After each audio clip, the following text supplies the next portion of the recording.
दो काम करना था। एक शिक्षा व्यवस्था को बदलना था, एक न्यायिक व्यवस्था को बदलना था। केवल दो काम करना था। कुम्हार को आपने देखा होगा ना, बर्तन कैसे बनाता है, एक हाथ नीचे एक हाथ ऊपर। और पहले क्या करता है, पहले मिट्टी लाता है, मिट्टी को तोड़ता है, पहले मिट्टी की वो जुताई करता है, गुड़ाई करता है, निराई करता है, खरपतवार की सफाई करता है, तोड़ तोड़ के उसको एकदम बढ़िया मिक्स करता है। मिक्स करने के बाद गूंथता है, गूंथने के बाद रखता है, रखने के बाद एक हाथ अंदर एक हाथ बाहर। ये अंदर वाला हाथ शिक्षा व्यवस्था है, ऊपर वाला हाथ दंड व्यवस्था है। दो चीजें अच्छी करनी थी। शिक्षा व्यवस्था अच्छी करनी थी जिससे लोगों में ईमानदारी आए, मेहनत आए, सदाचार आए, बड़ों का सम्मान आए, माता पिता की सेवा करना, गुरुओं की सेवा करना, भाई के साथ प्रेम से रहना, बहन के साथ प्रेम से रहना, मित्र के साथ धोखाधड़ी नहीं करना, समाज के साथ धोखा नहीं करना, ये संस्कार आता। और दंड व्यवस्था ऐसी होती, ऊपर वाला हाथ जैसे सिंगापुर वाला है, 900 ग्राम गांजा मिला तो फांसी।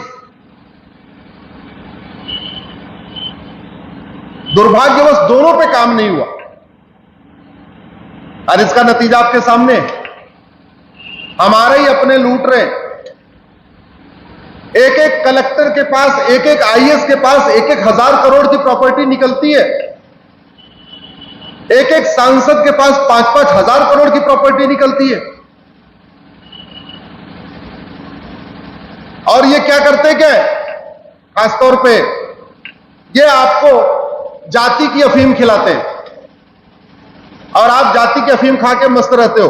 फिर आप सोचते नहीं हो भैया इसका काम क्या है।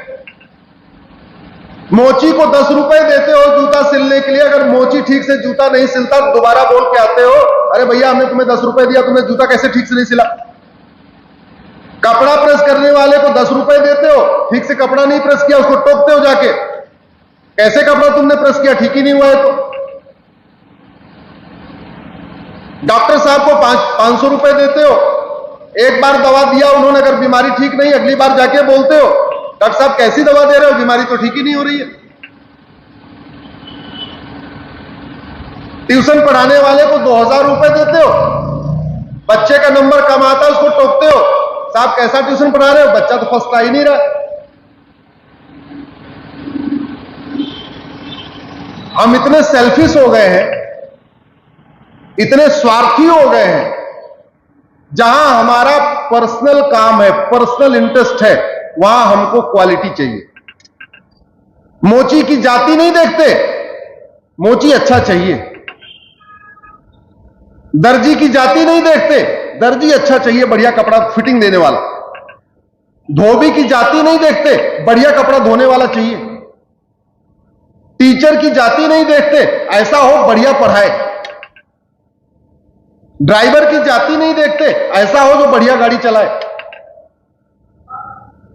डॉक्टर की जाति नहीं देखते, ऐसा हो जो बढ़िया दवाई दे, एक ही बार में बीमारी ठीक हो जाए। लेकिन जब सांसद विधायक चुनते हैं तब क्वालिटी नहीं देखते, तब तो हमारे जाति वाला चाहिए भैया, बस हमारी भाषा वाला चाहिए।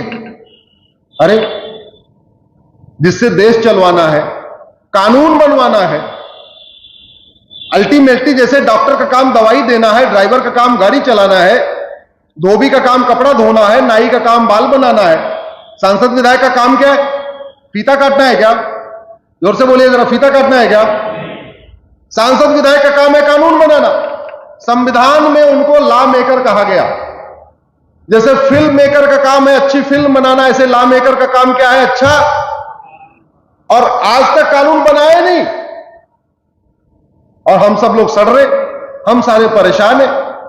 इसलिए मैं कहता हूं अगर वास्तव में भारत को बदलना है तो कई सारे रिफॉर्म करना पड़ेगा। सोशल रिफॉर्म करना पड़ेगा, इकोनॉमिक रिफॉर्म करना पड़ेगा, पॉलिटिकल रिफॉर्म करना पड़ेगा, टैक्स रिफॉर्म करना पड़ेगा, पुलिस रिफॉर्म करना पड़ेगा, लीगल रिफॉर्म करना पड़ेगा, जुडिशियल रिफॉर्म करना पड़ेगा, एडमिनिस्ट्रेटिव रिफॉर्म करना पड़ेगा, एजुकेशन रिफॉर्म करना पड़ेगा, इलेक्शन रिफॉर्म करना पड़ेगा, डेमोक्रेटिक रिफॉर्म करना पड़ेगा, लेजिस्लेटिव रिफॉर्म करना पड़ेगा, सिटीजनशिप रिफॉर्म करना पड़ेगा, धर्मस्थलों को रिस्टोर करना पड़ेगा, हेल्थ रिफॉर्म करना पड़ेगा, लेबर रिफॉर्म करना पड़ेगा, एग्रीकल्चर रिफॉर्म करना पड़ेगा, बैंकिंग रिफॉर्म करना पड़ेगा। और ये जितने रिफॉर्म मैं आपको बता रहा हूं, ये सारे रिफॉर्म 1 साल में हो सकते हैं, मात्र 1 साल। 75 साल इसके लिए नहीं चाहिए, मात्र 1 साल। क्यों? क्योंकि भारत में कम से कम 5000 रिटायर्ड जज बैठे हुए हैं, उनके पास कोई काम नहीं। उनको काम दे दीजिए, वो नए नए ड्राफ्ट बना के देते रहेंगे। भाई, अपना डेटा हैक न होने पाए, हमारा मोबाइल का डेटा सुरक्षित रहे, कोई हैक न कर पाए, इसके लिए हम अमेरिका का आईफोन यूज कर सकते हैं। अपने हमारा भारत सुरक्षित रहे, इसके लिए अमेरिका के कानून नहीं ले सकते क्या? जोर से बोलिए जरा। अपना घर बनवाते हैं ये नेता और नौकरशाह, कम से कम 5 आर्किटेक्ट से बात करते हैं, 5-7 लोगों का घर भी देख के आते हैं जो नया घर बन रहा होगा, और किसी एक के घर की नकल नहीं करते। किसी एक के घर के ड्राइंग रूम की नकल, दूसरे के घर के बेडरूम की नकल, तीसरे के घर के किचन की नकल, चौथे के घर के लॉबी की नकल। फिर कोशिश क्या होती है कि मेरा घर सबसे अच्छा हो।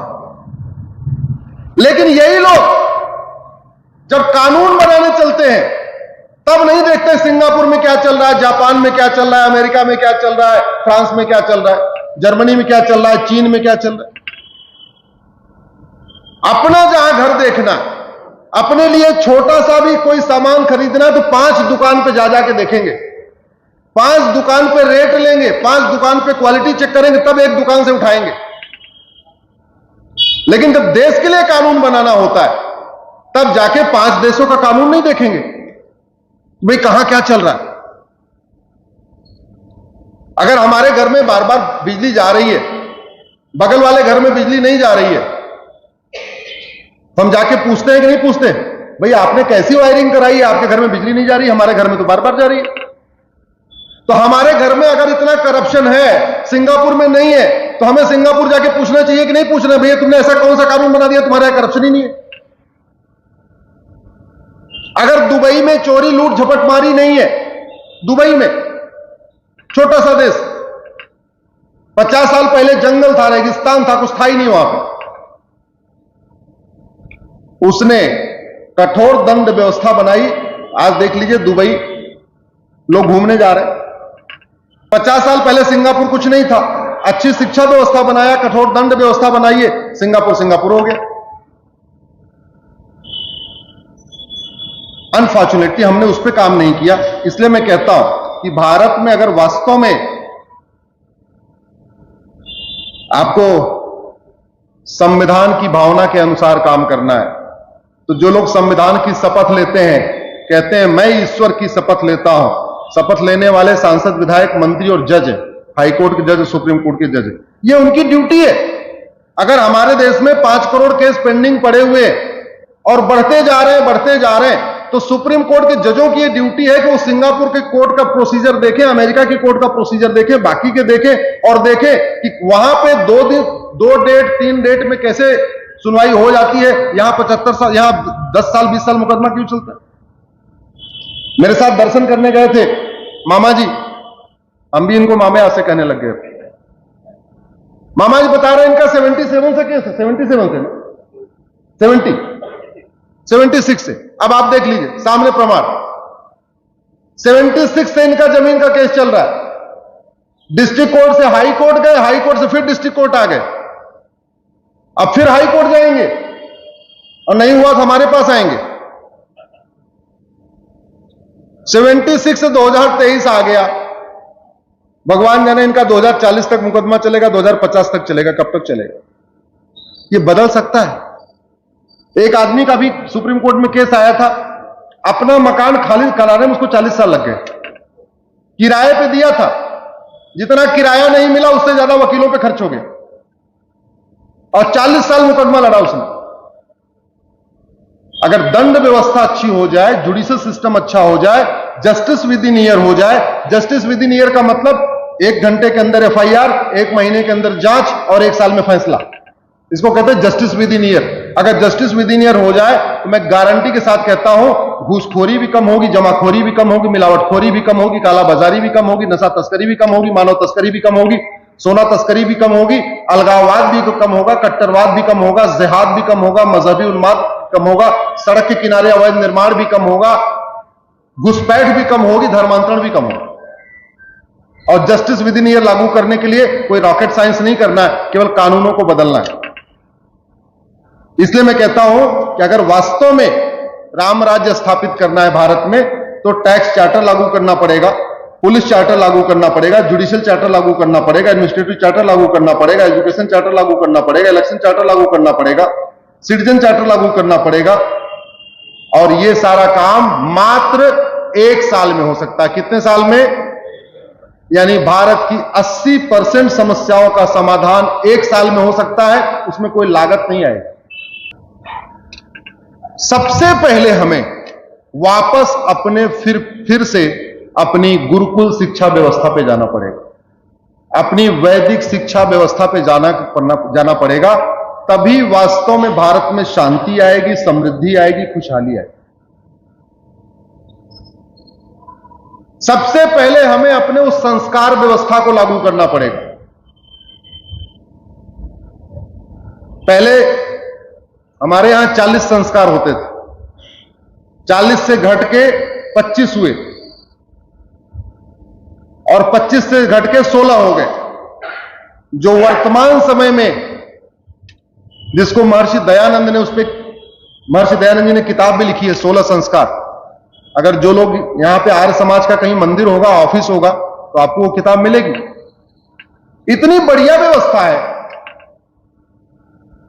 अगर भारत की सरकार प्राइमरी के स्कूलों में उस किताब को लागू कर दे, केवल एक किताब को लागू कर दे, जिसको कहते हैं 16 संस्कार, बहुत बड़ा बदलाव देखने में मिलेगा। उसमें 16 संस्कार में गर्भाधान संस्कार होता है, पुंसवन संस्कार है, सीमांतोन्नयन संस्कार है, जातकर्म संस्कार है, नामकरण संस्कार है, निष्क्रमण संस्कार है, अन्नप्राशन संस्कार है, मुंडन संस्कार है, कर्णवेधन संस्कार है, विद्यारंभ संस्कार है। ऐसे 16 संस्कार हैं उसमें। 15वां संस्कार विवाह संस्कार है, 16वां संस्कार उसमें अंतिम संस्कार है। 15वां 16वां तो होता है। सच्चाई है कि 15वां और 15वें में बहुत आजकल 15वां जो संस्कार विवाह संस्कार वास्तव में विवाह संस्कार नहीं हो रहा है। वो जो वीडियोग्राफर है वो पूरी शादी करवा रहा है। आज की डेट में पंडित जी का कोई काम ही नहीं है, सारा काम वो वीडियोग्राफर कर देता है। वही बताता है कब खड़े होना है, कब बैठना है, कब झुकना है, कब टेढ़ा होना है, कब बेंड होना है, सारा काम वही कर रहा है। ऐसे लगता है परिवार का रोल, पंडित जी का रोल, समाज का रोल, मामा का रोल, मौसा का रोल खत्म। सबसे महत्वपूर्ण आज की डेट में शादी में कौन हो गया है? वीडियोग्राफर। यह भी बड़ी चिंता की बात है। आज की डेट में अगर आप जिसकी शादी हुई है किसी से पूछ लो वो 7 वचन क्या दिया था, न लड़का बता पाएगा न लड़की बता पाएगी। किसी को याद ही नहीं है। इतना फोटो खिंचवाने में मस्त है कि जो 7 वचन देते हैं वो याद ही नहीं रहता उनको, क्या 7 वचन दिया और क्या 7 वचन लिया। इतना ज्यादा हाईटेक हो गया। इसका मूल कारण यह है पश्चिम की शिक्षा, पश्चिम की संस्कृति। भारत में केवल वैदिक शिक्षा व्यवस्था लागू हो जाए, और ज्यादा नहीं 10वीं तक, मैं कह रहा हूं केवल 10वीं तक हो जाए। One nation one education board हो जाए, वन नेशन वन सिलेबस हो जाए, वन नेशन वन करिकुलम हो जाए, और बहुत आराम से हो सकता है। जैसे रेलवे भर्ती बोर्ड, रेलवे का एक ही बोर्ड होता है पूरे देश का, बाकी जोनल ऑफिस होते हैं। ऐसे एजुकेशन का एक बोर्ड हो सकता है, बाकी जोनल उसके ऑफिस हो सकते हैं। Physics, chemistry, math, zoology, botany का सिलेबस कॉमन हो सकता है। उसके लिए ऐसा तो नहीं कि महाराष्ट्र का बच्चा अलग किताब पढ़ेगा, बंगाल का बच्चा अलग किताब पढ़ेगा। और बस इतना है, महाराष्ट्र वाला मराठी में पढ़ेगा, बंगाल वाला बंगाली में पढ़ेगा, गुजरात वाला गुजराती में पढ़ेगा। सिलेबस अलग करने की जरूरत ही नहीं। इस देश में जब तक गुरुकुल शिक्षा व्यवस्था नहीं आएगी तब तक गुलामी की निशानी, गुलामी की पहचान, गुलामी की मानसिकता नहीं जाएगी।